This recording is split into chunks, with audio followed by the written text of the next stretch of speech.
नमस्कार दोस्तों, आप सभी का स्वागत है। आज का हमारा टॉपिक रहेगा sliding filament theory of muscular contraction, जो हमें बताती है कि हमारी बॉडी के मसल्स किस तरह से कॉन्ट्रैक्ट करती हैं, फिर वहाँ से फोर्स प्रोड्यूस होती है और हमारी बॉडी में मूवमेंट्स होती हैं। ये सारा प्रोसेस हमें स्लाइडिंग फिलामेंट थ्योरी समझाती है। और इस थ्योरी को समझने से पहले आपको कुछ बेसिक कॉन्सेप्ट्स आने चाहिए, जैसे आपको कैरेक्टरिस्टिक्स ऑफ मसल्स पता होने चाहिए, स्केलेटल मसल्स का आपको स्ट्रक्चर पता होना चाहिए। इसी के साथ साथ आपको सार्कोमेर क्या होता है, एक्टिन और मायोसिन फिलामेंट्स क्या होते हैं और कैसे होते हैं, मोटर यूनिट क्या है, न्यूरो मस्कुलर जंक्शन का क्या स्ट्रक्चर है। ये सारे कॉन्सेप्ट्स आपको क्लियर होने चाहिए, तभी अच्छी तरह से आपको स्लाइडिंग फिलामेंट थ्योरी समझ आएगी। हमने ये सारे के सारे कॉन्सेप्ट्स प्रीवियस वीडियोस में कवर किए हैं। आप जाके पहले वो वीडियोस देखिए, तब आके इस वीडियो को स्टार्ट करना, नहीं तो आपको अच्छी तरह से समझ नहीं आएगा। और जिन स्टूडेंट्स को ये कॉन्सेप्ट्स क्लियर हैं, उनके लिए हम वीडियो स्टार्ट करते हैं। उनको अच्छी तरह से समझ आ जाएगा। और अगर वो पूरी वीडियो देखेंगे तो डिटेल में हम समझाएंगे इसमें, तो आपको कभी भी ज़िंदगी में स्लाइडिंग फिलामेंट थ्योरी नहीं भूलेगी, और अच्छी तरह से जिसको समझ कभी नहीं आई उसको भी आज आ जाएगी। तो चलिए स्टार्ट करते हैं। स्लाइडिंग फिलामेंट थ्योरी हमें एक्सप्लेन करती है कि हमारे मसल्स में जो एक्टिन और मायोसिन फिलामेंट्स होते हैं, वो एक दूसरे के ऊपर स्लाइड करती हैं। स्लाइड करने से क्या होता है, स्लाइड करने से हमारा जो सार्कोमेयर है, सार्कोमेयर थोड़ा सा छोटा हो जाता है, कॉन्ट्रैक्ट हो जाता है। सार्कोमेयर कॉन्ट्रैक्ट होने की वजह से हमारा पूरा का पूरा मसल कॉन्ट्रैक्ट होता है। और जैसे कि आप जानते हैं, हमारा मसल जुड़ा होता है बोन्स के साथ, हड्डियों के साथ। स्केलेटल मसल जो जुड़े होते हैं हड्डियों के साथ, वो हड्डियों को खींचते हैं, पुल करते हैं, और हमारी बॉडी में मूवमेंट होती है। जैसे यहाँ पे एग्जांपल दिखाई गई है कि बाइसेप्स मसल जो है वो कॉन्ट्रैक्ट कर रहा है। कॉन्ट्रैक्ट करने से वो आपकी रेडियस बोन को पुल कर रहा है। रेडियस बोन को जो पुल करता है तो हमारी एल्बो में फ्लेक्शन होती है, और आप डंबल कर्ल्स, बाइसेप्स कर्ल्स कर सकते हो। इस तरह से हमारी बॉडी में बाकी सारी मूवमेंट्स भी होती हैं। अब आप जानते हैं कि हमारी बॉडी में जितनी भी मूवमेंट्स हैं, उनको कंट्रोल करता है हमारा ब्रेन। हमारा ब्रेन सिग्नल प्रोड्यूस करता है, वो सिग्नल आगे ट्रेवल करता है, स्पाइनल कॉर्ड के थ्रू जाता है आपके मसल के पास। फिर मसल आगे एक्ट करता है, उस सिग्नल को रिस्पॉन्स करता है, जिससे होती है मूवमेंट। तो ये पूरा जो प्रोसेस है कि ब्रेन से मसल जनरेट होना, फिर वो ट्रेवल करना, ट्रेवल करके मसल के पास पहुंचना, फिर मसल की मूवमेंट होना, इस पूरे प्रोसेस को हम 4 स्टेप्स में डिवाइड करते हैं। क्यों करते हैं 4 स्टेप्स में? ताकि वो अच्छी तरह से समझ आ जाए। सबसे पहला स्टेप क्या है कि ब्रेन से सिग्नल जाता है और एक्सॉन टर्मिनल तक पहुंचता है। ये एक्सॉन टर्मिनल है, इसको थोड़ा बड़ा करके दिखाया गया है। फिर दूसरा स्टेप है कि उस एक्सॉन टर्मिनल से सिग्नल जाता है, मसल सेल की मेम्ब्रेन के पास पहुंचता है। ये दूसरा स्टेप हो गया। फिर वो सिग्नल मसल सेल की मेम्ब्रेन से मसल के अंदर सार्कोप्लाज्मिक रेटिकुलम के पास पहुंचता है। ये तीसरा स्टेप हो गया। तो चौथा स्टेप है कि वो सिग्नल फिर आपके एक्टिन और मायोसिन फिलामेंट को जाके मूवमेंट करवाता है, स्लाइड करवाता है। ये चौथा स्टेप हो गया। कौन कौन से 4 स्टेप हो गए? Brain to axon terminal, axon terminal to muscle cell signal जा रहा है। फिर सिग्नल मसल सेल मेम्ब्रेन से जा रहा है interior of the muscle, muscle के अंदर। फिर वहां पे जाके चौथा स्टेप है जो आपके फिलामेंट स्लाइड कर रही हैं। ये 4 स्टेप्स में हम पूरी मसल की कॉन्ट्रैक्शन को आज समझ लेंगे सिंपल वे में, और स्टेप बाय स्टेप समझेंगे तो याद भी रहेगा, अच्छी तरह से समझ भी आएगा। तो चलिए स्टार्ट करते हैं। सबसे पहला स्टेप है ब्रेन से सिग्नल को लेके जाना है आपने एक्सॉन टर्मिनल तक। कैसे जाएगा? सबसे पहले तो सिग्नल चाहिए। सिग्नल कौन प्रोड्यूस करता है? ब्रेन। ब्रेन कौन सा सिग्नल प्रोड्यूस करता है? Electrical signal. कौन सा? Electrical signal. और उस इलेक्ट्रिकल सिग्नल को हम बोलते क्या है? Action potential. तो क्या है? Brain generate an electrical signal called action potential. एक एक्शन पोटेंशियल ब्रेन ने जनरेट किया कि बाइसेप्स को बेंड करना है, कोनी को बेंड करना है। वो सिग्नल फिर ट्रैवल करते हुए जाएगा आपके न्यूरॉन के जरिए आपके स्पाइनल कॉर्ड में। ठीक है, स्पाइनल कॉर्ड में पहुंच गया। फिर स्पाइनल कॉर्ड से आगे लोअर न्यूरॉन के एक्सॉन तक जाएगा। अब न्यूरॉन के मोटर न्यूरॉन के एक्सॉन तक। अब मोटर न्यूरॉन के एक्सॉन, ये एक्सॉन है मोटर न्यूरॉन का, जहाँ तक वो सिग्नल पहुँच गया है। ठीक है। अब उस एक्सॉन से सिग्नल जाएगा आगे एक्सॉन टर्मिनल तक। ये एक्सॉन टर्मिनल्स हैं। अब ये सिग्नल पहुँच गया है एक्सॉन के टर्मिनल पे। ठीक है। तो पहला स्टेप पूरा हो गया। Action potential travel from brain to axon terminal कैसे हुआ? ब्रेन ने जनरेट किया, फिर ब्रेन से गया आपके स्पाइनल कॉर्ड में, स्पाइनल कॉर्ड से एक्सॉन में, मोटर न्यूरॉन के एक्सॉन में, फिर एक्सॉन से एक्सॉन टर्मिनल। अब सिग्नल पहुंच चुका है एक्सॉन टर्मिनल के पास। ये पहला स्टेप हमारा कंप्लीट होता है। ठीक है, एक्सॉन टर्मिनल। अब एक्सॉन टर्मिनल इस तरह का होता है जो ग्रीन कलर में दिखाया गया है। और हमारा एक्सॉन टर्मिनल जो है वो हमारे मसल सेल के साथ डायरेक्ट कांटेक्ट में नहीं होता है, बीच में थोड़ा सा गैप होता है, जिसको क्लेफ्ट भी बोलते हैं, साइनेप्टिक क्लेफ्ट। वहाँ पे एक साइनेप्स बना होता है, केमिकल साइनेप्स। ठीक है। अब इस सिग्नल को हमें एक्सॉन टर्मिनल से केमिकली पहुंचाना है आपके मसल सेल के पास, मसल सेल की मेम्ब्रेन के पास। और इस मेम्ब्रेन को बोलते हैं motor end plate. Motor end plate के पास पहुंचाना है एक्सॉन टर्मिनल से मोटर एंड प्लेट के पास। केमिकल के थ्रू हम सिग्नल को पहुंचाते हैं, वो दूसरा स्टेप है। अब वो कैसे पहुंचाते हैं केमिकल के जरिए हमारे मसल्स के पास सिग्नल, चलिए दूसरा स्टेप देखते हैं। तो हमारा ये है एक्सॉन टर्मिनल। ठीक है। जहाँ पे जैसे ही एक्शन पोटेंशियल आता है, एक्शन पोटेंशियल क्या है? केमिकल इलेक्ट्रिकल सिग्नल है। एक्शन पोटेंशियल इलेक्ट्रिकल सिग्नल होता है। जैसे ही आता है वो, तो हमारे एक्सॉन टर्मिनल्स में कुछ चैनल्स लगे होते हैं, गेट्स लगे होते हैं कैल्शियम के। ये गेट्स जो हैं ये वोल्टेज वोल्टेज सेंसिटिव होते हैं। मतलब जैसे ही एक्शन पोटेंशियल इलेक्ट्रिकल सिग्नल आता है तो ये वोल्टेज सेंसिटिव है, ये खुल जाते हैं। तो एक्शन पोटेंशियल जब भी टर्मिनल के पास पहुंचा तो कैल्शियम चैनल खुल गए। अब खुल गए हैं तो क्या होगा? कैल्शियम बाहर से अंदर आना शुरू कर देगा। बाहर से एक्सॉन टर्मिनल के अंदर आना कैल्शियम शुरू कर देगा। तो जैसे ही कैल्शियम अंदर आएगा तो हमारे एक्सॉन टर्मिनल के अंदर होते हैं हमारे साइनेप्टिक वेसिकल्स। तो वो इन साइनेप्टिक वेसिकल्स को क्या करेगा? इनको एक्टिवेट करेगा। तो ये साइनेप्टिक वेसिकल्स क्या करेंगे? साइनेप्टिक वेसिकल्स जाके अपना जो कंटेंट है आप उसके अंदर जो चीज़ें हैं उनको उनको इस गैप में फेंक देंगे। लेकिन इनके अंदर होता क्या है? इनके अंदर होता है न्यूरोट्रांसमीटर, केमिकल्स होते हैं जिनको जिसका नाम है एसिटोकोलिन। तो हमारा जो सिनेप्टिक वेसिकल्स है वो एसिटोकोलिन को क्लेफ्ट के अंदर फेंक देते हैं, रिलीज कर देते हैं। जब एसिटोकोलिन रिलीज हो गया जहाँ पे, ये एसिटोकोलिन इसको क्रॉस करता है, इस गैप को क्रॉस करता है, सिनेप्टिक क्लेफ्ट को क्रॉस करता है, क्रॉस करके जाता है सेल मेम्ब्रेन के पास, मोटर एंड प्लेट के पास। उस मोटर एंड प्लेट के ऊपर लगे होते हैं एक और चैनल्स या गेट्स, उनके ऊपर होते हैं रिसेप्टर्स, इस एसिटोकोलिन के रिसेप्टर्स। तो एसिटोकोलिन उन रिसेप्टर्स के ऊपर जाके चिपक जाता है। जैसे ही वहाँ पे जाता है तो वो गेट्स भी खुल जाते हैं।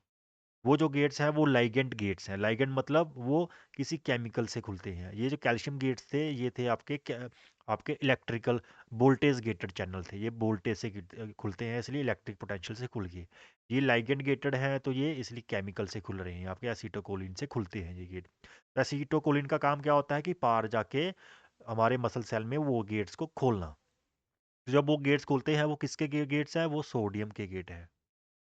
तो सोडियम के गेट खुलते हैं तो जैसे जहाँ पे कैल्शियम अंदर आया था यहाँ पे सोडियम अंदर जाएगा।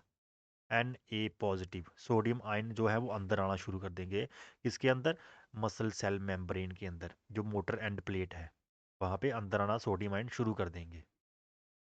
तो क्या हुआ? सिग्नल जो था सबसे पहले इलेक्ट्रिसिटी के जरिए जहाँ पे आया तो वो कैल्शियम को रिलीज़ किया, तो कैल्शियम यहाँ पे आई, उसने वेसिकल को एक्टिवेट किया, वेसिकल ने न्यूरोट्रांसमीटर रिलीज़ किया, एसिटोकोलिन एसिटोकोलिन अपने रिसेप्टर पे गया, उसने गेट्स खोले, वहाँ पे सोडियम अंदर आ गया। मतलब सिग्नल जो यहाँ पे था वो केमिकल के जरिए कहाँ पहुँच गया है? अब आपका एक्सॉन टर्मिनल से केमिकल के जरिए मोटर एंड प्लेट जहाँ हमारे मसल सेल की मेम्ब्रेन में मसल्स के पास सिग्नल पहुँच चुका है अब। लेकिन अभी वो मेम्ब्रेन पे ही है, बाहर ही है, सिग्नल मसल के अंदर नहीं गया है। ये है दूसरा स्टेप।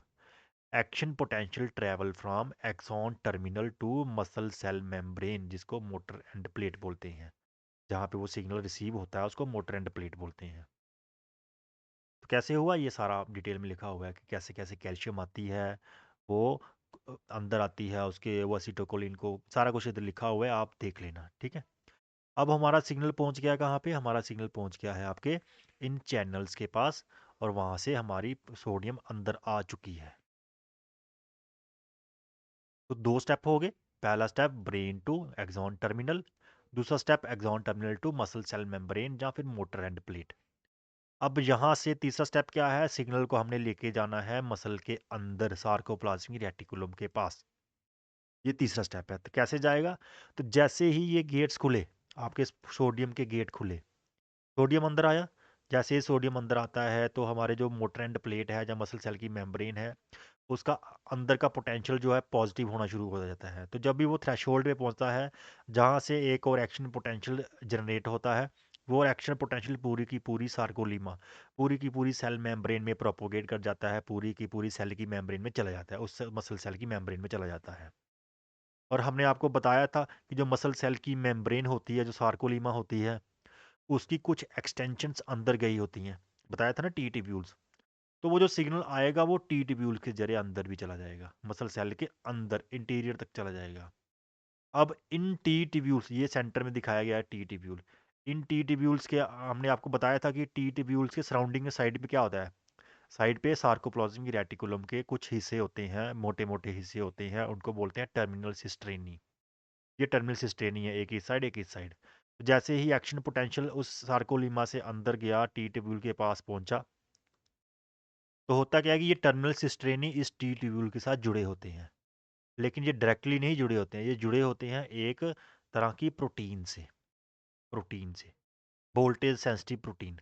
प्रोटीन वोल्टेज सेंसिटिव होती है, मतलब जैसे ही वोल्टेज आएगा तो वो कुछ काम करेगी। वो क्या काम करती है, जैसे ही वोल्टेज टी ट्यूबुल के जरिए आता है, तो वो साइडों में जो दोनों टर्मिनल सिस्टेनिंग है, उनके कैल्शियम चैनल खोल देती है वो प्रोटीन। तो टर्मिनल सिस्टेनिंग के कैल्शियम चैनल खोलेंगे तो हमारा सार्कोप्लाज्म प्लाज्मिक रेटिकुलम के गेट खुल गए मान लो। तो सार्कोप्लाज्मिक रेटिकुलम के अंदर कैल्शियम होती है, तो वो कैल्शियम निकल के इधर बाहर आना शुरू हो जाती है, बाहर आना शुरू हो जाती है। अब बाहर है क्या, यहाँ पे देखिए क्या है बाहर। ये आपका सार्कोप्लाज्मिक रेटिकुलम है, जब इसके बाहर आएगी तो बाहर क्या है, बाहर ये आपके एक्टिन और मायोसिन फिलामेंट्स हैं। तो कैल्शियम आपकी डायरेक्ट कहाँ पहुँच जाएगी, एक्टिन और मायोसिन फिलामेंट्स के पास पहुँच जाती है। और जैसे ही आपकी कैल्शियम एक्टिन और मायोसिन फिलामेंट के पास पहुँचती है, तो वहाँ पे चौथा स्टेप स्टार्ट होता है। ठीक है, तीन स्टेप कौन से हुए। पहला स्टेप, ब्रेन से सिग्नल आया एक्सॉन टर्मिनल के पास। दूसरा स्टेप, एक्सॉन टर्मिनल से केमिकली के साइनेप्स को पार करके सिग्नल गया आपकी मोटर एंड प्लेट या मसल सेल की मेम्ब्रेन के पास। तीसरा स्टेप, वो सिग्नल पूरी की पूरी मसल सेल मेम्ब्रेन में जाता है, जिससे उसके अंदर भी चला जाता है, और अंदर जाके सार्कोप्लाज्मिक रेटिकुलम के टर्मिनल सिस्टेनी के गेट्स खोलता है कैल्शियम के, और कैल्शियम एंटर कर जाती है और पहुंच जाती है आपके फिलामेंट्स के पास। तो जैसे ही आपकी ये कैल्शियम जो है वो फिलामेंट्स के पास पहुंचती है, तो कौन से फिलामेंट के पास पहुंचती है, थिन फिलामेंट, पतले वाले फिलामेंट के पास। पतले वाले फिलामेंट की स्ट्रक्चर हमने आपको बताई थी, एक्टिन फिलामेंट आपको बताया था कि एक्टिन फिलामेंट में तीन प्रोटीन्स होती हैं। एक होती है एक्टिन, एक होती है ट्रोपोमायोसिन, एक होती है ट्रोपोनिन। सबसे मेन होती है एक्टिन। एक्टिन फिलामेंट के ऊपर बाइंडिंग साइट्स होती हैं जो ब्लैक ब्लैक दिख रही हैं। ठीक है, और उस उन बाइंडिंग साइट्स के ऊपर एक प्रोटीन चढ़ी होती है।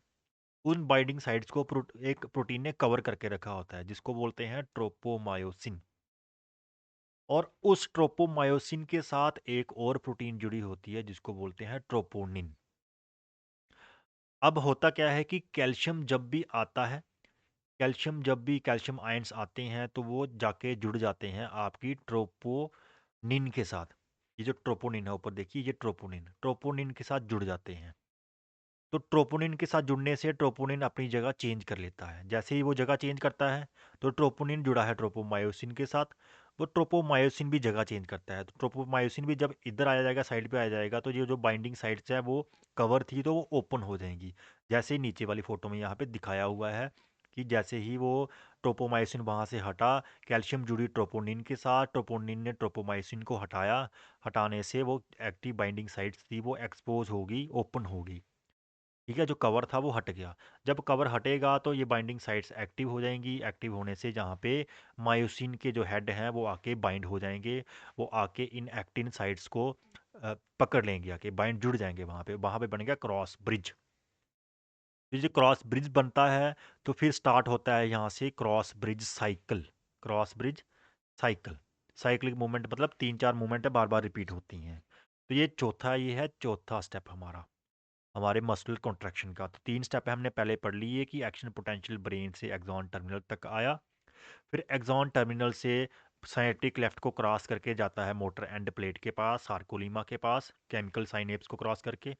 फिर उस सार्कुलम या उस मोटर एंड से जो एक्शन पोटेंशियल है वो प्रोपोगेट करता है, मसल के अंदर जाता है, टी ट्यूब्यूल्स के जरिए उसके अंदर जाके वहाँ पे कैल्शियम को रिलीज करवाता है सार्कोप्लाज्मिक रेटिकुलम से, जो टर्मिनल सिस्टेनी साइड पार्ट होता है वहाँ से। और वो कैल्शियम जाके आपका जुड़ता है ट्रोपोनिन के साथ, और जो एक्टिव बाइंडिंग साइट्स है उनको ओपन करता है, फिर बनते हैं क्रॉस ब्रिज। क्रॉस ब्रिज बनने से जो मायोसिन हेड जहाँ पे जुड़ जाते हैं उससे वहाँ से स्टार्ट होता है क्रॉस ब्रिज साइकिल, जो है चौथा स्टेप। अब ये क्रॉस ब्रिज साइकिल है क्या है, चलिए देखते हैं। अब क्रॉस ब्रिज क्या है, क्रॉस ब्रिज कौन बना रहा है? क्रॉस ब्रिज बना रहा है आपका मायोसिन हेड। तो हमने आपको मायोसिन का भी स्ट्रक्चर बताया था कि मायोसिन का जो हेड होता है, हेड, उसके ऊपर कुछ साइड्स होती हैं। एक जो टॉप पे जगह होती है वो जगह होती है एक्टिन बाइंडिंग साइट, मतलब जहाँ पे जाके वो एक्टिन से जुड़ जाता है। ये तो क्लियर है। उसी के साथ साथ उसमें एक एटीपी बाइंडिंग साइट होती है, ऐसी जगह होती है जहाँ पे एटीपी जुड़ता है। और तीसरा होता है एटीपीएस, एक एंजाइम होता है जो एटीपी को तोड़ता है। अब क्रॉस ब्रिज तो बन चुका है, लेकिन क्रॉस ब्रिज साइकिल कैसे स्टार्ट होता है? सबसे पहले क्रॉस ब्रिज बनने के लिए हमारे जो मायोसिन हेड है उसके पास आता है एटीपी, एडिनोसाइन ट्राइफॉस्फेट एनर्जी जो है वो इसके पास आती है और इस साइड पे जाके जुड़ जाती है एटीपी। इस एटीपी को जो एटीपी एज डोमेन में एंजाइम होता है वो इस एटीपी को तोड़ देता है, तोड़ के बना देता है एडीपी और फॉस्फेट। ठीक है, तो ये पूरा आपको क्रॉस ब्रिज साइकिल में समझ आएगा। चलिए देखते हैं cross bridge cycle. Cross bridge cycle के 4 मेन स्टेप्स हैं। आप ये साइक्लिक है तो आप इसको भी पहला बोल सकते हो, दूसरा, तीसरा, चौथा, या फिर आप इसको पहला बोल सकते हो, फिर इसको, ये पहला हो गया, दूसरा, तीसरा, चौथा, फिर से पहला, मतलब साइकिल है तो आप कहीं से भी स्टार्ट कर सकते हैं। हम स्टार्ट करते हैं समझना यहाँ से। कहाँ से? कि सबसे पहले आता है एटीपी। एटीपी आके जुड़ता है आपके मायोसिन हेड के ऊपर, जो बाइंडिंग साइट हमने ऊपर बताया वहाँ पे जुड़ जाता है। ये हो गया पहला स्टेप, एटीपी जुड़ गया। एटीपी जुड़ने के बाद वहाँ पे आपको बताया कि एंजाइम है, एंजाइम क्या करता है, उस एटीपी को तोड़ता है, एडीपी बना देता है और फॉस्फेट बना देता है। और जैसे ही एंजाइम इसको तोड़ता है तो उससे निकलती है एनर्जी। उस एनर्जी से ये मायोसिन हेड जो है वो कॉक्ड रेडी हो जाता है, कॉक्ड पोजीशन में हो जाता है। इस फोटो में देखिए मायोसिन हेड यहाँ से वापस मुड़ा हुआ है, मतलब ढीला सा पड़ा हुआ है। लेकिन जैसे ही उसके पास एटीपी आई, वो इस पोजीशन से इस पोजीशन में आ गया, सीधा हो गया। ठीक है, कॉक्ड पोजीशन में हो गया, रेडी हो गया अभी जुड़ने के लिए। अब रेडी हो गया, एनर्जी आ गई तो, और वहाँ पे हमने देखा कैल्शियम भी आ चुकी है जिसने इन साइड्स को ओपन कर दिया है। तो जाके वो जुड़ जाता है कहाँ पे? एक्टिन बाइंडिंग साइड पे। वो कॉक्ड, वो रेडी पोजीशन का हेड जो है वो जुड़ जाता है आपकी एक्टिन के साथ। जुड़ने के बाद क्या होता है, हम अभी एडीपी और फॉस्फेट बन चुके हैं, ये एडीपी और फॉस्फेट रिलीज होते हैं। जैसे ही एडीपी और फॉस्फेट रिलीज होते हैं तो ये जो हेड है कॉक्ड पोजीशन का, ये पावर स्ट्रोक मारता है और पुल करता है, इस साइड पे खींचता है। जैसे बाइसेप्स कर्ल करते हैं ना, यहाँ से ये एल्बो एल्बो जॉइंट हो गया मान लो, तो जहाँ से ऐसे कर पुल करता है, पुल करने से क्या होता है, बेंड होता है तो इस पोजीशन में आ जाता है। इस पोजीशन में आने से क्या होगा, ये ऊपर वाला जो फिलामेंट है जिसको पकड़ा है इसने, इसको खींच के इधर ले आएगा, खींच के अंदर की तरफ ले आएगा, इधर होगी एम लाइन, तो एम लाइन की तरफ एक्टिन फिलामेंट को अंदर खींचेगा। तो क्या कर रहा है आपका मायोसिन हेड जो है वो आपके एक्टिन फिलामेंट को अंदर की तरफ खींच रहा है, पुल कर रहा है, जिससे स्लाइड हो रहा है आपका एक्टिन फिलामेंट। स्लाइड हो गया, इसी को बोलते हैं स्लाइडिंग फिलामेंट थ्योरी, की फिलामेंट स्लाइड करते हैं। अब स्लाइड तो हो चुका है, एक बार स्लाइड हो गया, उसके बाद क्या होगा, उसके बाद फिर से साइकिल शुरू हो जाएगा, फिर से जहाँ पे एक एटीपी आएगी, एटीपी जुड़ेगी, जैसे ही एटीपी जुड़ेगी जो इस जगह को छोड़ के वापस आ जाएगा। इस जगह को छोड़ के क्या होगा, वहाँ पे वो छोड़ देगा, छोड़ने से एटीपी जुड़ने से छोड़ दिया, छोड़ने के बाद उसने एटीपी को तोड़ा, तोड़ने के बाद वो फिर से सीधा हुआ, सीधा मतलब यहाँ पे आ गया। अब यहाँ से छोड़ा था तो फिर यहाँ पे आएगा, दूसरे को पकड़ लेगा, इसको खींच के इधर लाएगा। ठीक है, इधर लाके फिर एटीपी आएगी, फिर उसको छोड़ेगा यहाँ पे, फिर एटीपी से एनर्जी लेगा, एडीपी और फॉस्फेट बनाएगा, फिर यहाँ पे आएगा, फिर तीसरे को पकड़ लेगा, फिर खींचेगा अंदर। तो इस तरह से ऐसे ऐसे मूवमेंट, इधर से छोड़ के इधर से पकड़े खींचेगा, छोड़ के पकड़े खींचेगा, छोड़ के पकड़े खींचेगा। तो मायोसिन और एक्टिन फिलामेंट है वो अंदर ही अंदर आता जाएगा, अंदर ही अंदर आता जाएगा। तो धीरे धीरे क्या होगा, मायोसिन फिलामेंट अंदर आ जाएगा। ये है आपका क्रॉस ब्रिज साइकिल, जिसमें 4 स्टेप्स होते हैं। इन 4 स्टेप की वजह से जैसे ही आपका एक्टिन फिलामेंट अंदर आएगा, जैसे ही एक्टिन फिलामेंट अंदर आता है, तो हमारा जो सार्कोमेयर है, सार्कोमेयर एक एक्टिन है तो दूसरा वाला भी आएगा, तीसरा वाला, जितने भी सार्कोमेयर में एक्टिन फिलामेंट है वो कहाँ पे आएंगे, वो एम लाइन की तरफ आएंगे। अभी देखो एम लाइन के बीच में यहाँ पे इतना गैप है, और इसका इसका भी गैप है। लेकिन जब ये खींचते हैं अंदर, तो बिल्कुल जो एक्टिन फिलामेंट है वो एम लाइन के साथ जुड़ जाते हैं। जो आप नीचे देखिए, यहाँ पे देखिए फिलामेंट्स एम लाइन के साथ जुड़ चुके हैं। ठीक है, एक्टिन फिलामेंट। हमारा सार्कोमेयर जो है वो पहले यहाँ तक था जेड लाइन, अब जेड लाइन यहाँ पे आ गई है, मतलब अंदर आ चुकी है। तो हमारा सार्कोमेयर कॉन्ट्रैक्ट हो गया, छोटा हो गया। जैसे ही सार्कोमेयर कॉन्ट्रैक्ट होता है, एक एक सार्कोमेयर कॉन्ट्रैक्ट होता है, तो हमारे यहाँ पता है मायोफाइब्रिल में, मायोफाइब्रिल किससे बनाता है, बार बार रिपीटेड सार्कोमेयर से। तो रिपीटेड सार्कोमेयर कॉन्ट्रैक्ट होते हैं तो पूरा का पूरा मायोफाइब्रिल छोटा हो जाता है। और बहुत सारे मायोफाइब्रिल मिलकर बनाते हैं मसल्स, तो मसल सेल, तो वो पूरा का पूरा मसल सेल छोटा हो जाता है। बहुत सारे मसल सेल मिलकर बनाते हैं मसल फैसिकल, तो मसल फैसिकल छोटा हो जाता है। और बहुत सारे मसल फैसिकल्स मिलकर बनाते हैं पूरा मसल, तो पूरा का पूरा मसल ही कॉन्टैक्ट कर जाता है, छोटा हो जाता है। और हमारे मसल जुड़े होते हैं हड्डियों के साथ, वो हड्डियों को खींच लेते हैं। और जैसे ही वो हड्डियों को खींचते हैं, पुल करते हैं, पुल करने से मूवमेंट होती है। जैसे यहाँ पे एल्बो फ्लेक्शन हमारा बाइसेप्स मसल कर रहा है। तो क्या हुआ कि एक एक्टिन फिलामेंट को खींचने की वजह से पूरा का पूरा मसल कांटेक्ट कर जाता है, जिससे हमारी बॉडी में मूवमेंट्स होती हैं। इसी को बोलते हैं स्लाइडिंग फिलामेंट थ्योरी। जो है 4 स्टेप में। सबसे पहला स्टेप क्या है कि हमारे ब्रेन से सिग्नल आता है, सिग्नल आके पहुंचता है एक्सॉन टर्मिनल के पास। फिर एक्सॉन टर्मिनल से, ये बड़ा करके दिखाया गया है, एक्सॉन टर्मिनल से सिग्नल केमिकल कंडक्शन होती है और जाता है पार मोटर एंड प्लेट के पास, मसल सेल की मेम्ब्रेन के पास। उस मोटर एंड प्लेट से सिग्नल पूरे के पूरे मसल सेल में ट्रेवल करता है, जिससे मसल सेल मेम्ब्रेन के जो टी ट्यूब्यूल्स हैं उसके जरिए वो मसल के अंदर जाता है और सार्कोप्लाज्मिक रेटिकुलम से आपकी कैल्शियम को रिलीज़ करता है।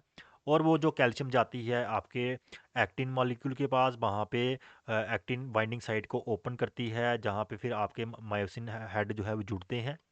जब वो जुड़ते हैं, जुड़ने से क्या होता है, वो एडीपी और फॉस्फेट जब रिलीज़ होता है, तो वो उसको खींचते हैं। खींचने से एक्टिन को अंदर खींचते हैं, फिर उनके पास एटीपी आता है, उसको तोड़ के एनर्जी लेके फिर खींचते हैं, फिर एटीपी आता है, फिर उसको तोड़ के एनर्जी लेके फिर खींचते हैं। ऐसे खींचते खींचते खींचते पूरा का पूरा मसल जो है वो कॉन्टैक्ट हो जाता है और हमारी बॉडी में मूवमेंट्स होती हैं। अब मसल तो कॉन्टैक्ट हो गया, उसको रिलैक्स कैसे करना है, उसको रिलैक्स करना है तो आपको क्या करना पड़ेगा, आपको इन हेड्स को हटाना पड़ेगा। इन हेड्स को कैसे हटाएंगे, जब आपकी एक्टिव बाइंडिंग साइट्स कवर हो जाएंगी। एक्टिव बाइंडिंग साइट्स कब कवर होंगी, जब आपकी कैल्शियम आना बंद हो जाएगी।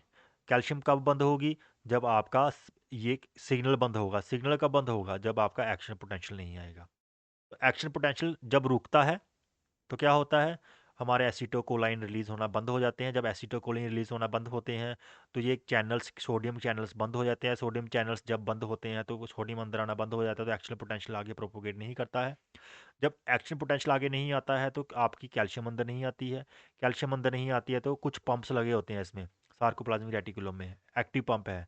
वो एनर्जी का इस्तेमाल करके जो कैल्शियम बाहर निकली हुई है उसको भी इसके अंदर स्टोर वापस भेज देते हैं, वापस उसी सार्कोप्लाज्मिक रेटिकुलम में कैल्शियम को भेज देते हैं। ठीक है, वहाँ पे जाके कैल्शियम फिर से स्टोर हो जाती है नेक्स्ट मूवमेंट के लिए, जब ब्रेन इसको बोलेगा। तो जब स्टोर हो जाती है, कैल्शियम हट जाती है, तो हमारे ट्रोपोनिन जो है, जो एक्टिन बाइंडिंग साइट है उसको ट्रोपोमायोसिन कवर कर लेता है, और हमारे जो हेड्स हैं वो साइड पे हो जाते हैं। जब हेड साइड पे होते हैं तो हमारा मसल जो है वो कॉन्ट्रैक्ट करना बंद कर देता है। इस तरह से हमारा जो एसिटोकोलिन जब भी वहाँ से हटता है तो हमारी मूवमेंट बंद हो जाती है। और दूसरा एक और तरीका है कि अगर एटीपी ख़त्म हो जाए, इधर से तो आ रहा है, इधर से मसल बोल रहा है दौड़ो दौड़ो दौड़ो, पकड़ो कोई भी बाइसेप्स, 10 10 रेपिटेशन 15 रेपिटेशन आपने बाइसेप्स की कर दी।